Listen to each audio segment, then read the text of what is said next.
Welcome to English Unlocked. I am Luna. And I am Luca. And we are so happy you are here with us today. Yes, really happy.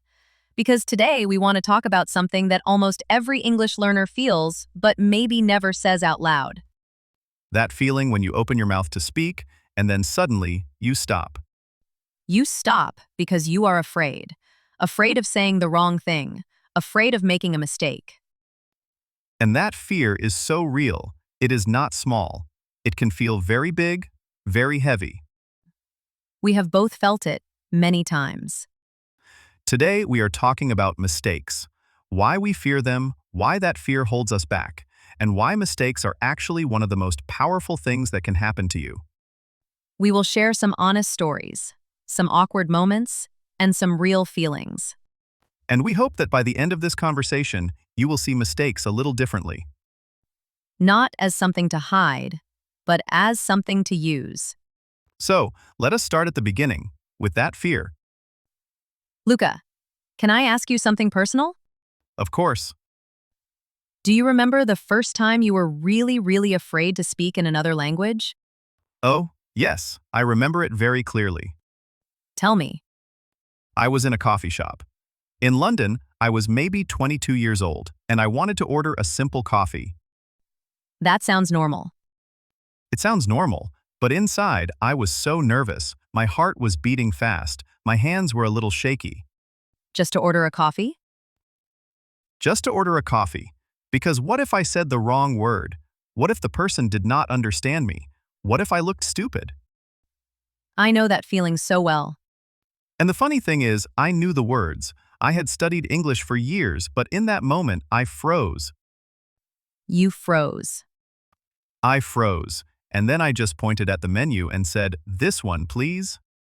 That made me laugh a little, but also I completely understand.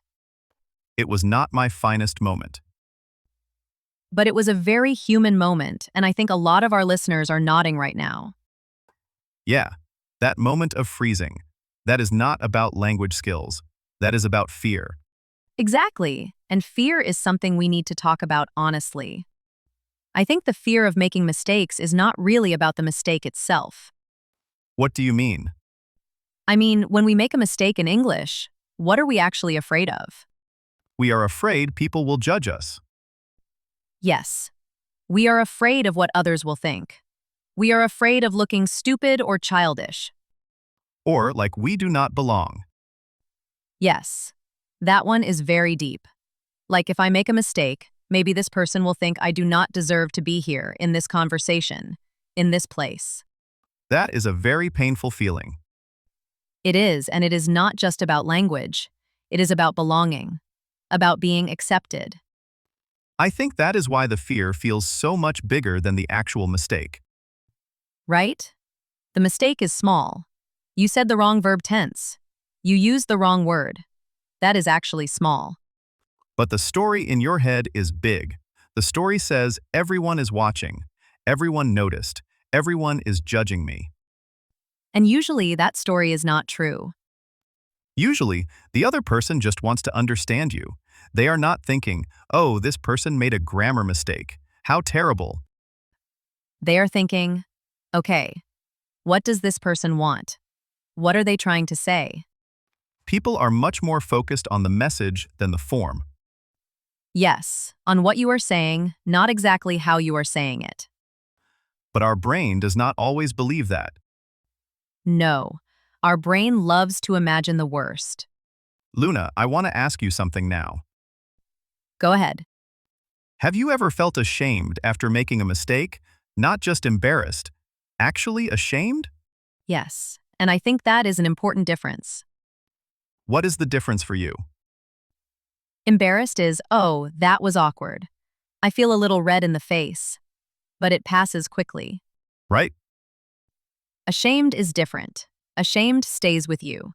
You go home, you lie in bed, and you keep replaying that moment. Yes. In your head, over and over. Over and over. Why did I say that? Why did I not know that word? What must they think of me now? I have had many nights like that. Me too. And here's the sad thing about shame. It makes you want to hide. Instead of try again. Instead of try again. Shame says, stay quiet, stay safe, do not risk it. And if you listen to shame too much, you stop growing.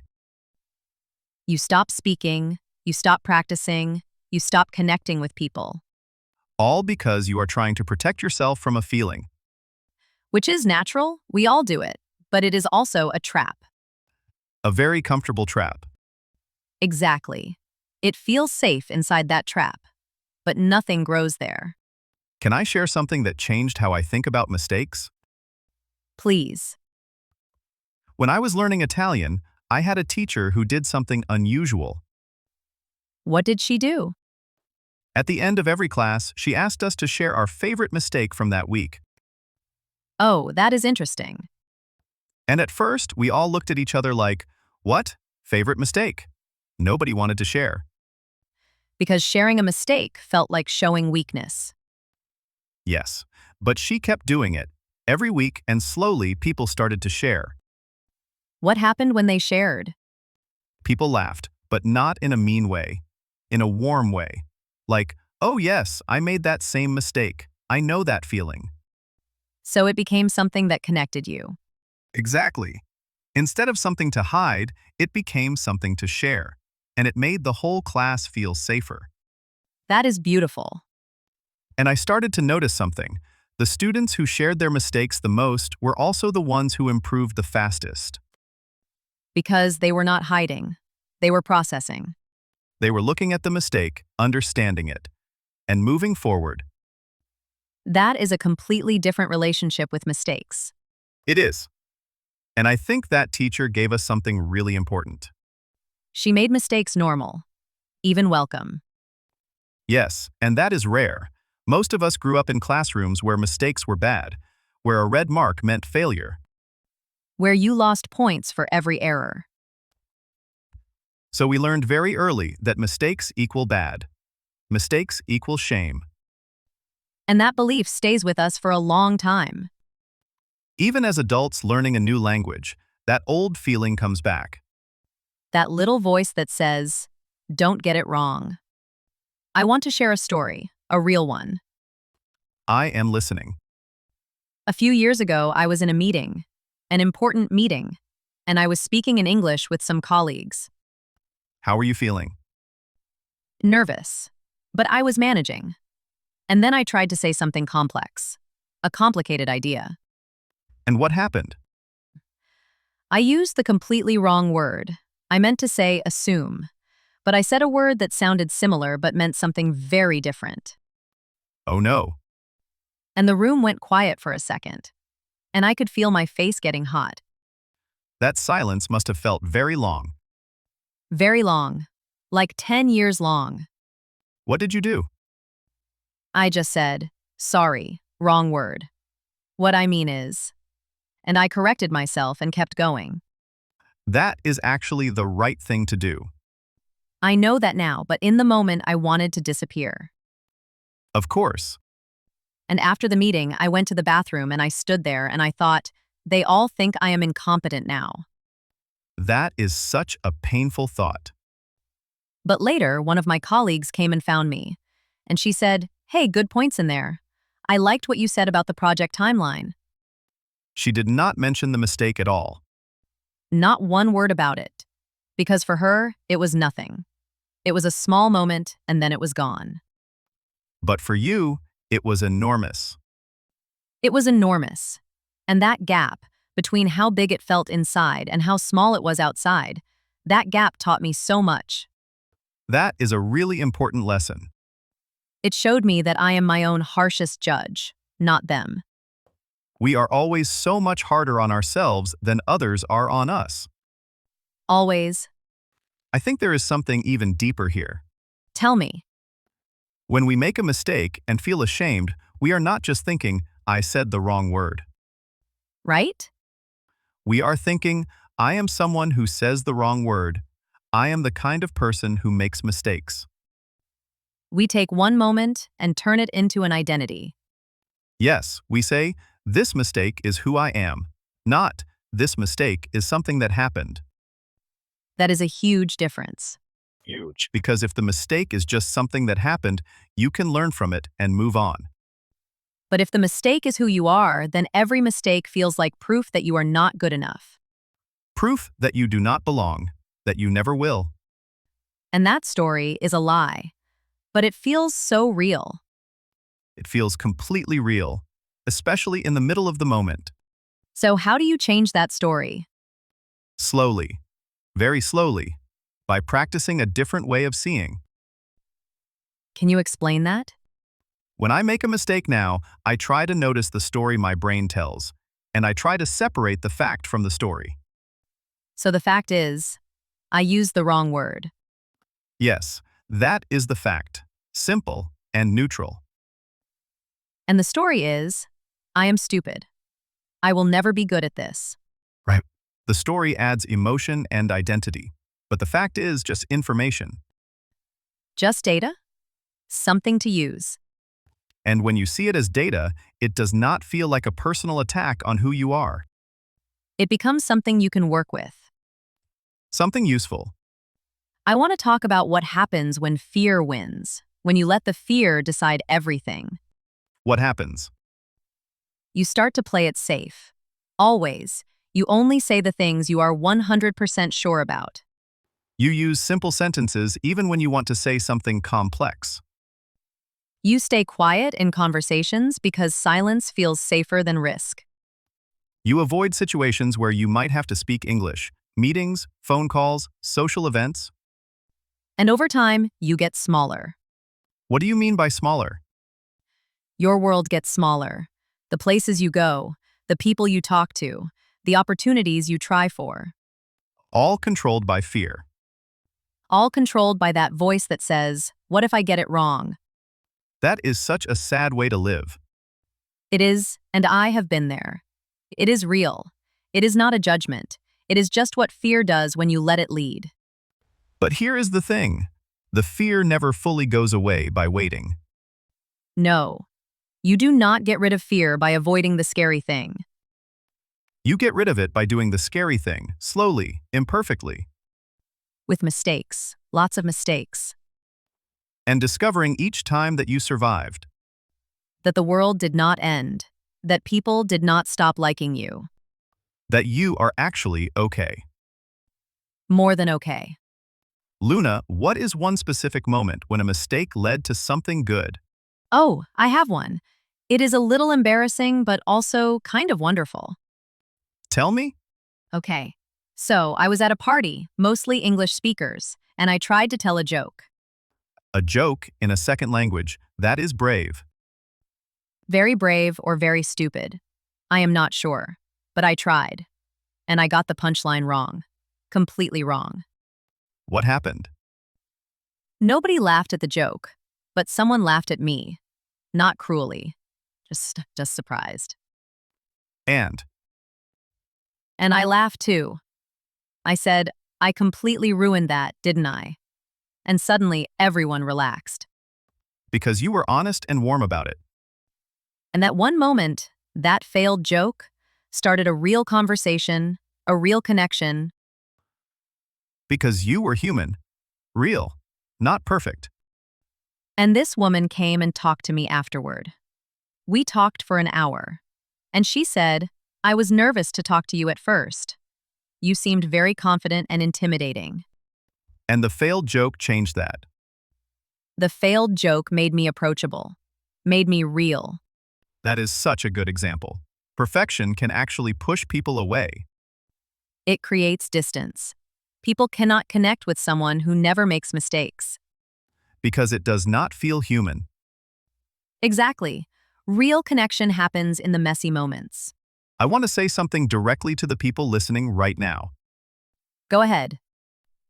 If you are afraid of making mistakes in English, that fear is not a sign that you are bad at English.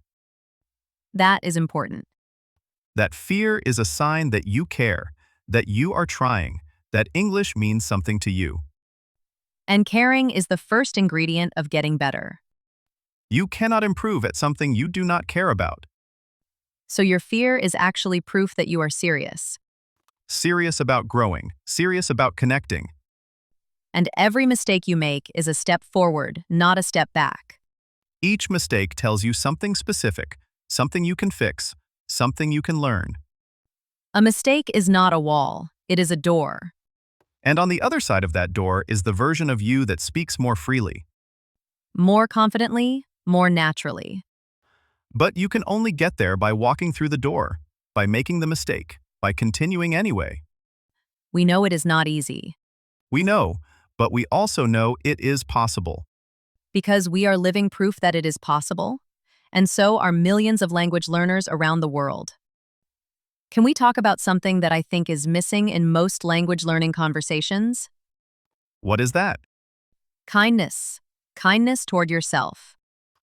Oh, yes, that is missing so much. We talk a lot about study methods, apps, podcasts, practice, but we almost never talk about how to treat yourself when things go wrong. And things always go wrong sometimes. Always. Learning is not a straight line. It goes up and it goes sideways, and sometimes it seems to go backward.